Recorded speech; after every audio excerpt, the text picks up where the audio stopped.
everyone. Thanks for coming to listen to this. My name is Mike Rose, and I run publishing label No More Robots. Today, I'm going to be talking about when we brought our game Let's Build a Zoo to Game Pass last year, and some of the benefits that we saw from doing that. So No More Robots has a bit of a history with Game Pass. We've already brought a dozen games to Game Pass previously. You might know some of them, such as Descenders and Hypnospace Outlaw and Yes, Your Grace. We've been a pretty big fan. It's been very good for the games that we've put on there so far. And we, as you'd expect, have more games coming to Game Pass. Currently, another half a dozen. It's been really big for a lot of our games, especially for titles like Descenders. The player numbers have been unbelievable and have really helped to push the games into places that they just wouldn't have managed otherwise without Game Pass. So one of the biggest things about Game Pass for us is that it's ended up completely de-risking the entire process for us. So before Game Pass came along, it meant that when we were putting a game out, we were entirely down to however the market was that week. There could have been another huge game coming that week that would just entirely engulf our game. There's so many different things that could happen. Once Game Pass came along, it meant that up front, it was entirely de-risked financially, which meant that we could just focus on getting the developer to make the game and making it as great as it possibly could be. It also meant we knew we were going to get player numbers. We knew we were going to get big players for the game. So we'd be able to have all of that buzz around the game and so many people playing it. And it also meant that after the game came out, we could focus on what came next, what post-launch content could come for the game, because we knew we had the player numbers to be able to support doing that. You can see that in Descenders. When we put Descenders out, we spent years, we still put updates out for that game because we just have so many players for it.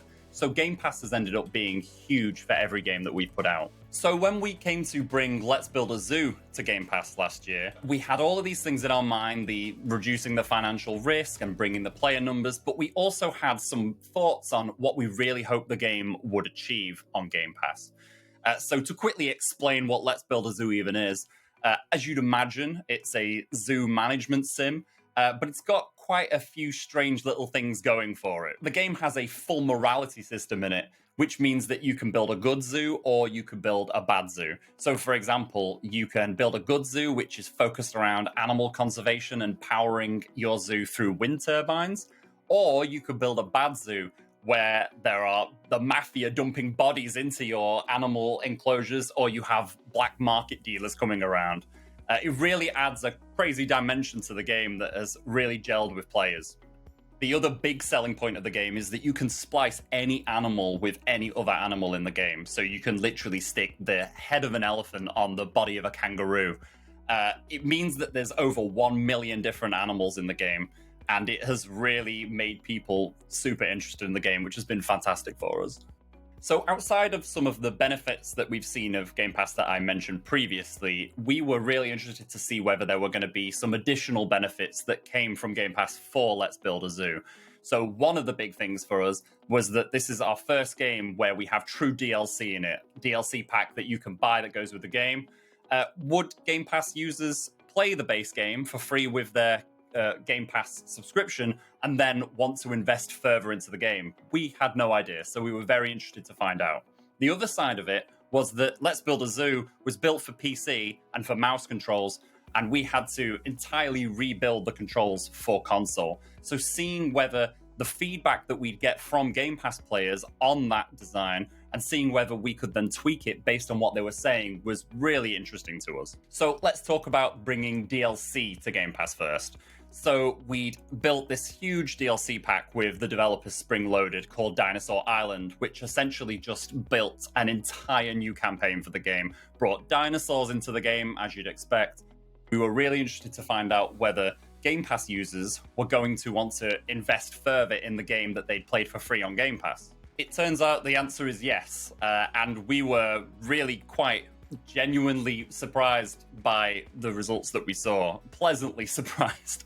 So when we looked at the number of people who were buying just the DLC on its own, the base DLC, versus the number of people who were buying just the base game on its own, unbelievably, the number of people buying the DLC was 3.8 times more than the number of people buying the base game. that might sound impossible. The reason, of course, when you think about it, is that clearly people were playing the game for free on Game Pass, and then they were thinking, yeah, okay, go on then, I'll play the DLC.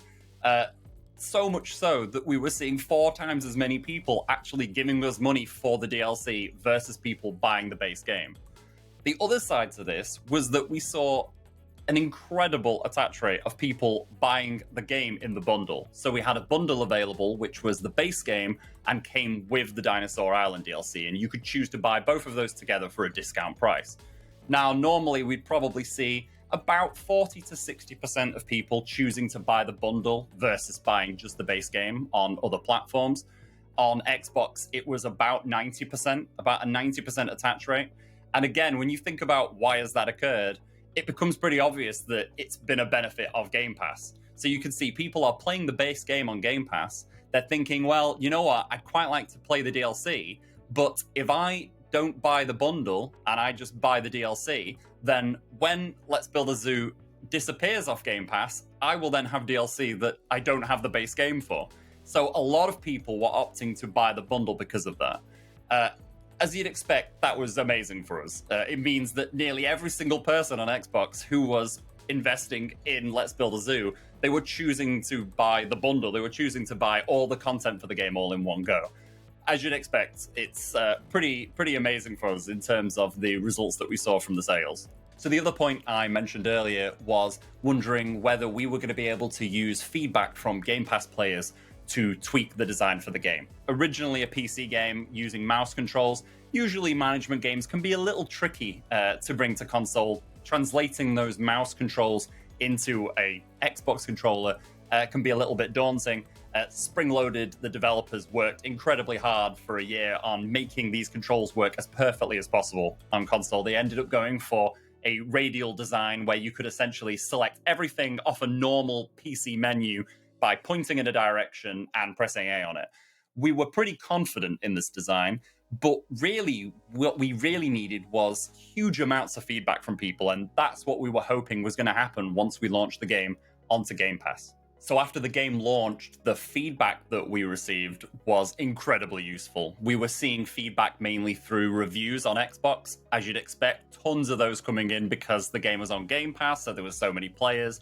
We were able to really quickly see whether there were specific things that people were having an issue with to do with the design. We were also utilizing Xbox clubs. We were putting out blog posts on there. There was hundreds of thousands of people reading each of those and leaving comments. From all of these combination of comments, we were able to really quickly see if there was anything jumping out. The good thing for us was that people seemed to be really enjoying the design, which was a huge relief.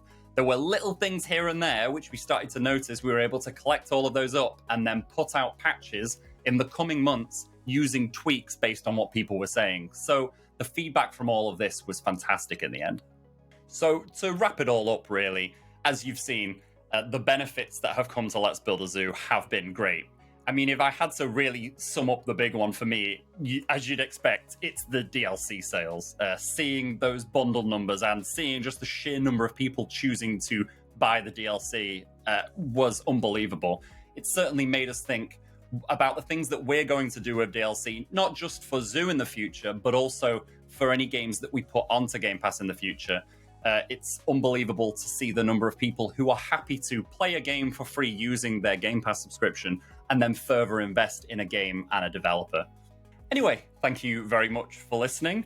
And if you'd like to, Let's Build a Zoo is available to play it on Game Pass. Let us know what you think of it.